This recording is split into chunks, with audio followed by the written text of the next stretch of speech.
I would suggest trying to apply for as many as possible because Yeah. purely because a lot of them have limited availability. During this whole lockdown COVID period, I think I applied to like 20 or 30 different ones. And was able to get maybe like 3. When a client tells you, "Oh, thank you, you've helped me so much. I hope to see you again. May God bless you." Mhm. It was the most rewarding, definitely, but it was also the most difficult. All the first year students and maybe students going to the second year, they have a thought in mind that I'll just apply to this vacation scheme or this work experience. And like, for example, they will have like, including me, I had like in mind, I'll just apply for this 2 firm or like 3 chambers, not more than that. So what do you recommend like this, or like do you have anything else that you want to mention? I think in terms of applying for mini pupilages for barristers chambers, I think I would suggest trying to apply for as many as possible because Yeah. purely because a lot of them have limited availability. So Mhm. even if they would want to take you to sort of show you life at the bar and whatnot, that they can't because they have already taken or enough students and whatnot. So from that point of view, I think apply to as many as you can. During this whole lockdown COVID period, I think I applied to like 20 or 30 different ones, and was able to get maybe like 3. So was it similar to like the vacation schemes that you had? Was it similar to that? The experience itself or the application process? Like the application process, like as you said, like you applied for like 30 chambers. Like was it similar like for the solicitor role? You have to apply for training. Yeah, no. I think for many pupilages, I just tried to make sure that I get 1 or 2, which is why I applied to so many. I applied to sets that do similar type of work, which allowed me to sort of adjust my cover letter appropriately to every firm. So I'd have like a set cover letter, and then I would adapt it based on some things that were particular to that chambers, and then have my CV the same for each chambers. With applying to vacation schemes in sort of later on in your second and third year, the rule that I used and turned out to be successful was applying to around 5 to 7, which is around 5 to 7 firms, and focusing and spending around a week, if not a bit longer, for one of the applications. Obviously not continuously, but I mean, as well as going to uni and doing all your other work and everything that you have that week, spend about a week on an application, a week and a half, prioritizing, sort of making an order in which you want to apply, with keeping in mind which deadlines sort of are coming closer, which firms have a rolling basis, sort of application recruitment. So I think different rules, but it's for different purposes, because a mini pupillage is like a couple of days worth of experience, and the more you get, the better, really, because the more you get, the more insight you get for the bar. With a vacation scheme, so many people got so many people got one vacation scheme, and they were successful in that one vacation scheme, and then got the training contract offer. So I don't think the same rule applies of trying to get as many as possible, but rather less, but of better quality. And it's like if you get a vacation scheme right now, so it's most probably like there is a higher chances of you getting a training contract with that firm. So absolutely.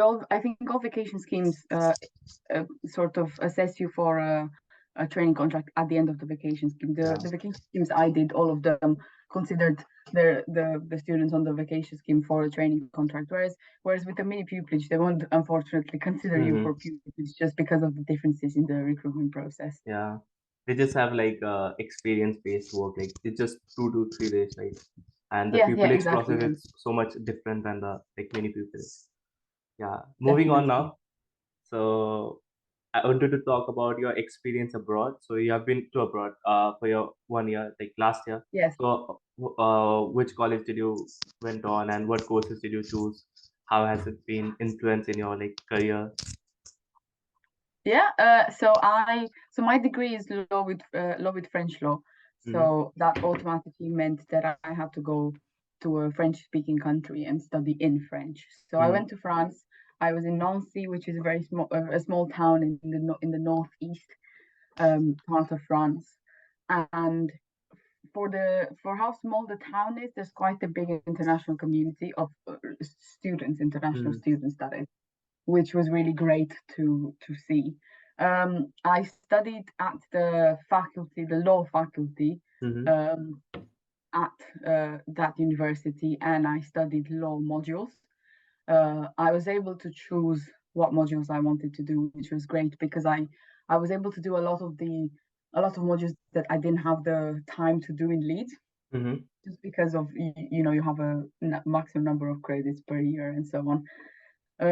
So I really enjoyed it. I found it extremely difficult at the beginning. The language was a huge barrier, and it definitely improved with time. It definitely improved in terms of my listening skills, because I was able to understand the teachers better. And I sat the exams and I passed, so it was good. It was a great cultural experience. It was great to sort of see a different culture and try to adapt to it, and try to get a doctor's appointment and get go do a shop and get like a SIM card for your phone and all of that. It was interesting to sort of interact with French people and see how they differ from English people. It was a great culinary experience. I had a lot of amazing food, which it was France. I tried to see Paris and other sort of tourist attractions around a lot, because that's sort of one of the purposes of doing the year abroad.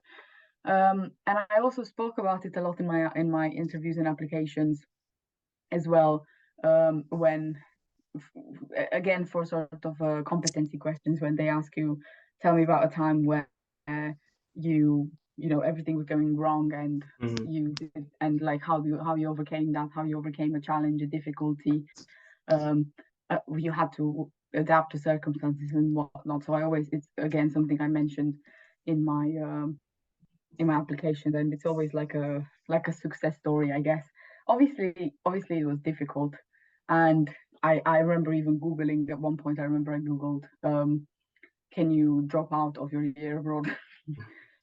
Just because at the time I found it extremely difficult. But I think, patience and sort of just trying really, and got there in the end. Again, like being persistent is the key. So Absolutely, yes, definitely. I've also seen that you have like many volunteering experiences for the like community engagement project. So did it help anyway in your application process, or how did it help yourself? Like community engagement project, it's like basically you will be meeting people from like the public. So it's a very client basis jobs. So how was it like? It was great. I did 3 different community engagement projects in each year. I did it's called Welfare Appeals. It's as a Citizens Advice Bureau, and you help people apply for appeal for their rejected benefits decisions, where when they try to get benefits and they get rejected, and you help them appeal the decision. And then in my second year, I did street law, which was virtual at the time. So we prepared an interactive PowerPoint presentation that was then shown with some activities that was then shown to the students. And then this year I did support through court, which is probably the most client facing out of all of them, where I was in the office with clients, helping them with various sort of preparing for trial problems. I think I've enjoyed all 3 of them, and I think it gives you a lot of confidence in public speaking, because if you think about it, these people listen to you and they're there to get help from you, and you're like, for them anyway, you're the expert. Yeah. and you have the advantage of understanding legal jargon because you're studying law, which they don't, which is there to help them. When I first started support through court, and I was shadowing another volunteer, and I saw how they were carrying themselves in front of the client and how confident they looked, and I remember thinking, I don't think I will ever be able to be like that. Like, they seem so professional, they seem like they've been doing it for ages, like the client was listening to them and trusting them, and it was great. And I never thought I'd be able to get to that level, and I think the more I went and the more shifts I did, I got to that level, and it was really nice to sort of see the progress. That's not to say that I didn't have difficult clients. I think that was definitely the case. So will you say that like the support through court project was the like hardest, like not the hardest, like most challenging for you in terms of like client facing and public speaking? Definitely, I think it was the hardest, but also the most rewarding. When when a client tells you, "Oh, thank you, you've helped me so much. I hope to see you again. May God bless you."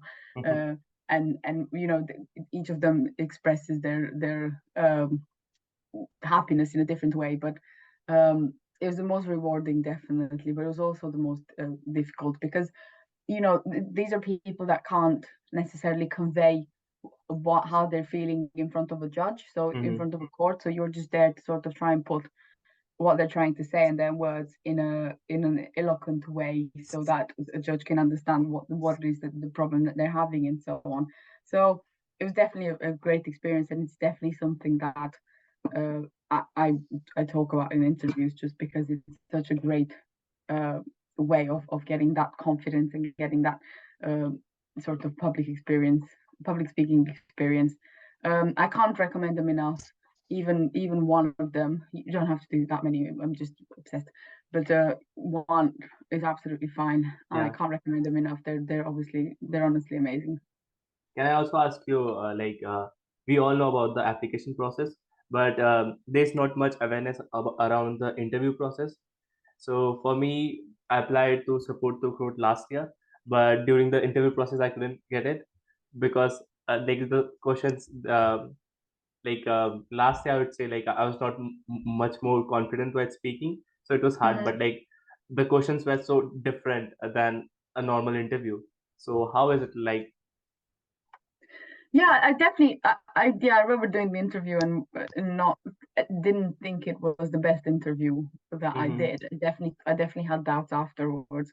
I think because in that particular case, the interviews were done by the external organization. I don't know if you would have been able to get more input, more sort of information about how the interview is going to go. But I think it's a great exercise of you never know what you're going to get in an interview, and you sort of just have to take a moment, have a sip of water and think about what you're going to say. And I think in that way it's great to sort of put you on the spot like that. I remember some of the questions I was like, I don't know.